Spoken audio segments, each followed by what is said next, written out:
Queridos irmãos e irmãs, estamos neste mês missionário e lendo, meditando nesses dias na liturgia a carta aos Efésios.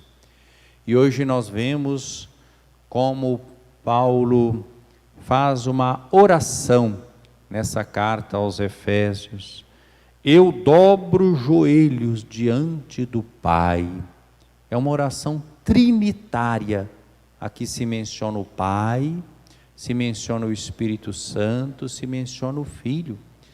Parece que Paulo sente o peso da sua vocação, da graça que ele recebeu, da responsabilidade missionária, do vínculo dele com o mistério infinito de Deus, mistério de salvação da humanidade, como nós fizemos referência nos outros dias ao lermos trechos da carta aos Efésios. Então dobro os joelhos diante do Pai, de quem toda e qualquer família recebe seu nome no céu e sobre a terra. Aqui esse texto se presta a nossa reflexão sobre a vocação de cada um de nós, batizado, e que é também chamado a ser missionário. A missão não é a atribuição só da hierarquia da igreja, padres, diáconos, bispos, papa, ou da vida religiosa consagrada, de todos os batizados. Toda e qualquer família recebe seu nome no céu e sobre a terra do Pai. Que Ele vos conceda, segundo a riqueza de sua glória, serdes robustecidos por seu Espírito, é o Espírito Santo. Quanto ao homem interior, que Ele faça habitar pela fé Cristo em vossos corações, que estejais enraizados e fundados no amor. Vejam então o que é a vida cristã, o que é a vocação, o batismo e a missão. É um mergulho na Santíssima Trindade.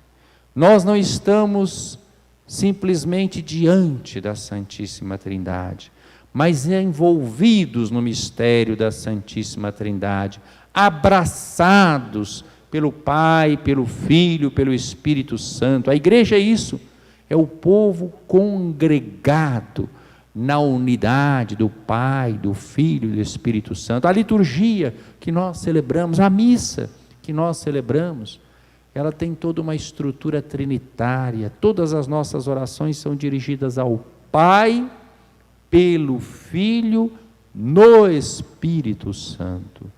Então vejam, isso que Paulo está dizendo aqui nos ajuda a viver com mais seriedade a nossa vocação cristã. Nós todos devemos ter um relacionamento com Deus assim, dobrando o nosso joelho diante do Pai, abertos para o dom do Espírito, para que pela fé Cristo habite em nós e sejamos marcados pelo amor. O amor para com Deus e para com todos. A amabilidade, como vai dizer também São Paulo na carta aos Gálatas, e que cita o Papa Francisco nesta sua encíclica Fratelli Tutti, que nós precisamos recuperar essa amabilidade. É a característica que deve ser do cristão, é um fruto do Espírito. Nós somos embaixadores do amor no mundo, não da discórdia. Nós não somos uma seita, um gueto fechado, um corpo que simplesmente se apega à doutrina e não se abre à caridade fraterna e à missão. Não, em Cristo estejais enraizados e fundados no amor.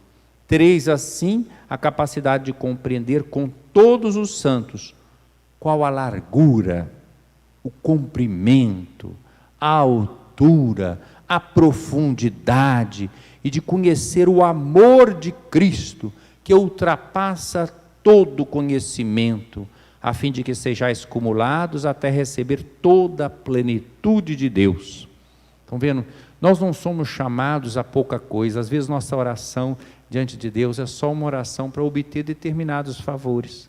É claro que nós podemos pedir a Deus que nos socorra em situações, mas o projeto de Deus é muito mais abrangente e profundo.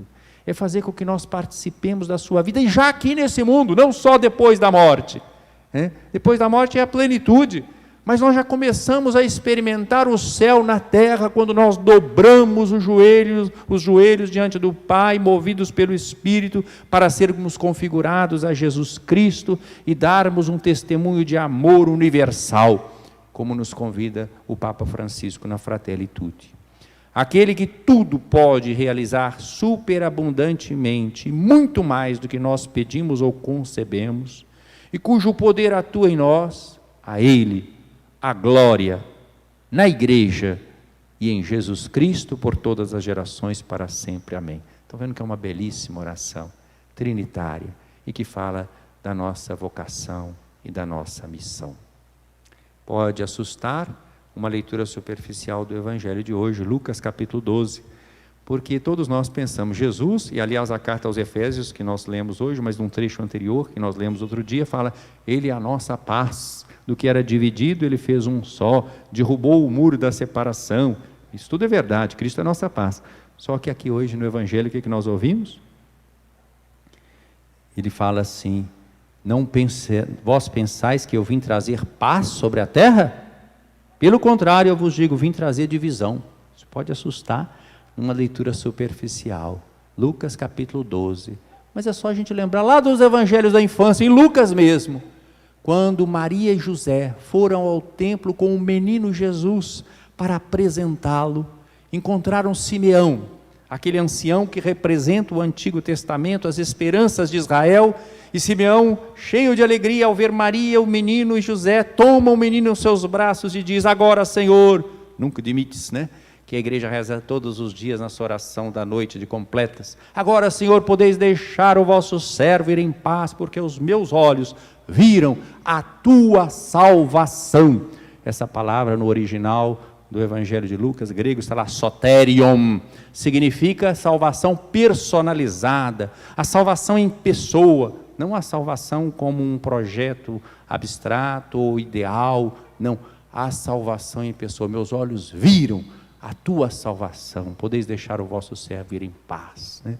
Mas ele se volta também para Maria e diz: esse menino será um sinal de contradição, para soerguimento de muitos e pedra de tropeço, e uma espada de dor traspassará a tua alma.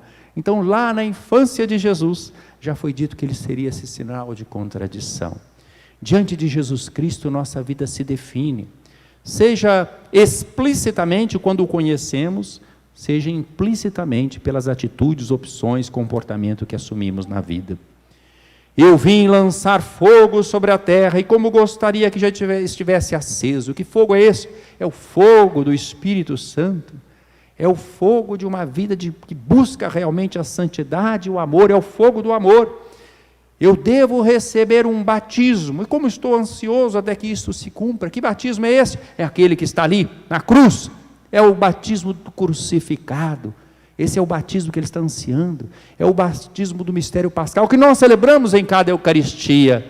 A Eucaristia não é um encontro inocente, um encontro, desculpe a expressão, assim um pouquinho, nessa reflexão um pouco mais profunda, vamos usar uma expressão assim tão simplesinha. A Eucaristia não é uma água com açúcar. Ser cristão não é sombra, água fresca, jornal sem letra, vida tranquila. A gente não vem para a missa simplesmente para ficar com a vida assim mais tranquilo, zen. Não. Eucaristia é participação no batismo do Cristo, que deu a vida por nós. É fogo, é compromisso. Comungar, como diz uma certa música, é tornar-se um perigo, é ter um anseio de transformação desse mundo, para que ele seja de Deus e seja dos seres humanos. Sim, o Cristo veio trazer uma paz, mas não uma paz que seja quietude, acomodação, preguiça, mas uma paz, como diz o Padre Zezinho numa de suas músicas, uma paz inquieta, uma paz de quem serenamente tem Deus e quer que o projeto de Deus aconteça no mundo, e sofre porque vê às forças do antirreino, resistindo ao Evangelho. Por isso é que Jesus diz: eu não vim trazer a paz sobre a terra, mas divisão. E aí ele fala inclusive dos laços mais fortes dentro da família. Ele fala da própria família, não é? Daqui em diante, numa família de 5 pessoas, 3 ficarão divididas contra 2, 2 contra 3 ficarão divididos, pai contra o filho contra o pai, mãe contra a filha contra a mãe, sogra contra a nora, nora contra a sogra, né? Então aqui nós vemos, é porque nós temos que nos posicionar diante do Evangelho de Jesus. Ele é um divisor de água, e por isso as pessoas às vezes ficam divididas.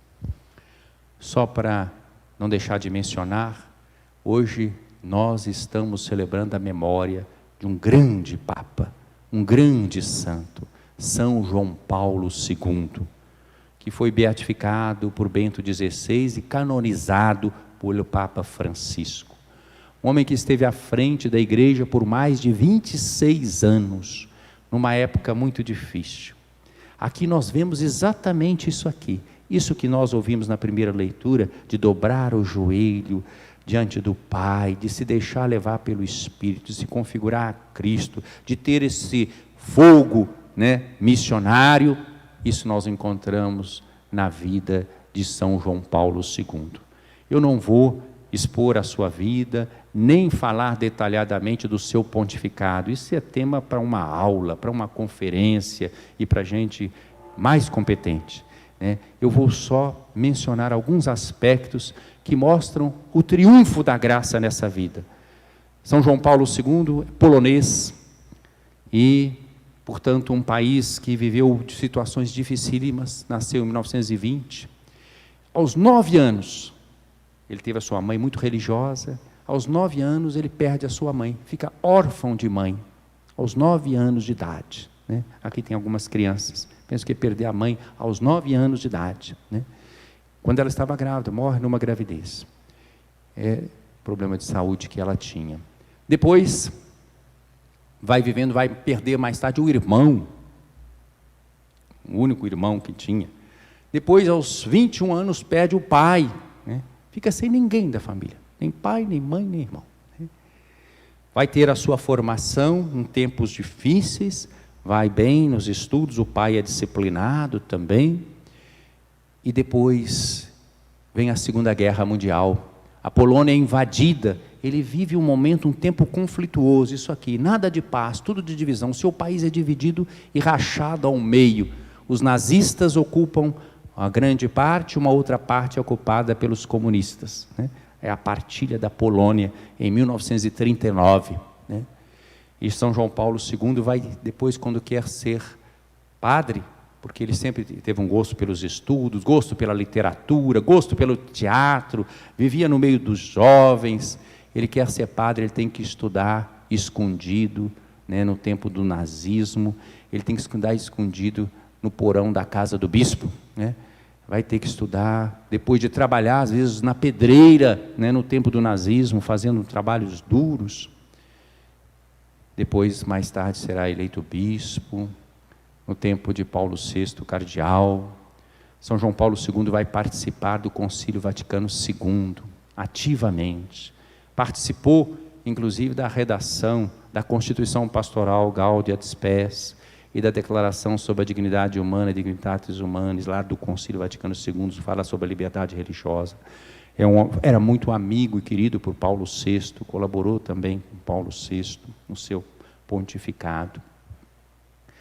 Ele assume, é eleito em 1978, depois que João Paulo I, eleito e que governa a igreja por 33 dias, morre imprevistamente. E confirma e assuma o mesmo nome de João Paulo. João Paulo I tinha escolhido esse nome em homenagem a São João XXIII, que ainda não era canonizado, e São Paulo VI, os 2 papas que o precederam. Queria continuar o programa dos 2 papas conciliares. São João Paulo II, que assume logo depois, então, faz uma homenagem aos 3. João Paulo II, assume este nome. Sua primeira encíclica chama a atenção para Jesus Cristo, o Redentor do homem, o centro do seu pontificado. Ele assume uma grande devoção à Nossa Senhora, esse lema, totus tuus, todo teu, é totus tuus, vale tanto para Jesus Cristo como totus tuus de Maria, filho realmente da Virgem Maria, que desde quando ele perdeu a mãe também, ele a teve como mãe, como protetora. Vai escrever muitas encíclicas, muitos documentos, né? O primeiro foi esse, o segundo foi sobre a misericórdia. A oração aqui da missa dele própria é só invocando a misericórdia. Divis in Misericórdia, encíclica que Papa Francisco retomou e que inspira muito no seu pontificado o tema da misericórdia que o Papa Francisco assume. Uma outra coincidência, pouco depois de eleito, um dos atos de São João Paulo II foi ir até Assis, e diante do túmulo de São Francisco de Assis suplicou que o santo intercedesse por ele, por toda a igreja, para que ela pudesse ser fiel ao Evangelho e falar aos homens de hoje com todos os desafios que tinha que enfrentar. Ele percebeu que ele foi eleito para levar a igreja para o novo milênio e vai fazer toda essa preparação, né? Depois dessa encíclica Divis in Misericordia vem a Laborem Exercens, que é uma encíclica social. São João Paulo escreveu 3 encíclicas sociais. É um dos papas que contribuiu muito para a doutrina social da igreja. 3 encíclicas sociais. A Laborem Exercens comemorava os 90 anos da publicação da Rerum Novarum de Leão XIII. Depois ele vai escrever, por exemplo, a Solicitudo Rei Socialis, comemorando os 20 anos da Populorum Progresso de Paulo VI, que é uma encíclica social também. Há centésimos anos, ele vai escrever comemorando já os 100 anos da Rerum Novarum. É o Papa que vai sofrer também um atentado, muito ligado a Fátima. Aqui nós temos a imagem de Nossa Senhora de Fátima, temos aquela coroa. Na coroa de Nossa Senhora de Fátima tem lá a bala, né? Porque ele sofreu esse atentado na praça, né, de São Pedro, e ele atribuiu justamente, 13 de maio de 1981, a proteção da Virgem Maria, que depois ele vai fazer peregrinações a Fátima, e vai oferecer a Fátima, ao santuário de Fátima, a bala, uma das balas que foram, das quais ele foi ferido, né, e ela foi colocada lá na coroa de Nossa Senhora de Fátima, tanto que a nossa réplica aqui também tem essa bala ali na sua coroa, do lado de dentro. Então, meus irmãos, ele vai ser um Papa aberto aos grandes problemas do nosso tempo. Tinha também uma preocupação filosófica, tem uma formação, tem um doutorado também em filosofia, 2 livros importantes que ele publicou antes, Pessoa e Ato, Amor e Responsabilidade. Um com uma contribuição antropológica, um diálogo com Max Scheler, quer dizer, um filósofo. Ele estava próximo da fenomenologia e procurando fazer, então, a proximidade da fé cristã com a razão. Não é à toa que ele que vai escrever a Fides et Ratio, fé e razão. Então, um Papa que tem uma contribuição enorme. Não vou falar mais sobre o magistério dele, sobre a família, encontro com os jovens, as viagens apostólicas. Aqui no Brasil, 3 vezes ele esteve em grandes e memoráveis, inesquecíveis viagens apostólicas. Deixou uma marca, então, forte na nossa igreja. É esse fogo que nós ouvimos aqui, esse fogo que ele veio lançar sobre a terra. É difícil a gente encontrar um país que São João Paulo II não tenha visitado nesses 26 anos, em todos os continentes, né? E mesmo depois desse atentado que sofreu. Peçamos a São João Paulo II que interceda por nós nesses tempos em que nós vivemos, de pandemia e pós-pandemia, para que, com a igreja presidida pelo Papa Francisco, nós também estejamos à altura dos desafios do nosso tempo e sejamos discípulos missionários de Jesus Cristo na escola da Virgem Maria. Louvado seja nosso Senhor Jesus Cristo. Para sempre seja louvado.